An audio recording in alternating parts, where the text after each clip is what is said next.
اس کے لیے یہ طریقہ ہے کہ آیت الکرسی میں ناغہ نہ کرے. اگر کبھی بھول گئے تو ایک ہی ٹائم میں پھر 25 مرتبہ پڑھ لے. فجر میں پڑھ لے، عشاء میں پڑھ لے 25 مرتبہ. آیت الکرسی کو روح کا حصہ بنا لے، روح کا حصہ. اور آخری 4 کل سورہ کافرون 3 دفعہ، سورہ اخلاص 3 دفعہ، قل اعوذ برب الفلق 3 دفعہ، قل اعوذ برب الناس 3 دفعہ. اعوذ باللہ و بسم اللہ دل میں پڑھ لو، اس کے ساتھ نہ پڑھو. اور تیز چاقو یا چھرے پر دم کر لو. پھر اپنے یہاں سڑی میں رکھو، کوپڑی کے بیچ میں ادھر رکھو، اور ایسے کان کی طرف آ جاؤ. اور پھر اس طرح اپنے ہاتھ کو بھی کوئی حصہ چھوڑنا نہیں.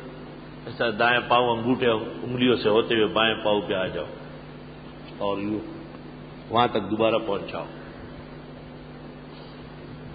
پھر جا کر کے جنی کو دم کرو.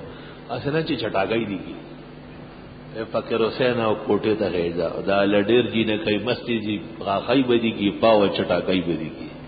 جنات بھی بڑے بدماش ہے، اول درجے کے بدماش. اللہ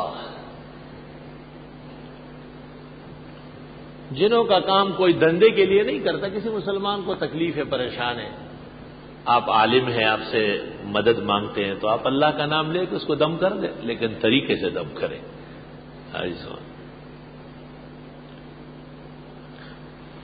یہ جنات جب شرارت میں انتہا کو پہنچ گئے تو مشرکین کا عقیدہ کمزور تھا، تو انہوں نے ان کو الہ سمجھنے لگے. چنانچہ ان کا پوجا پاٹ شروع ہو گیا. اب بھی جنات کی خوشی کے لیے خوشبو مہکاتے ہیں.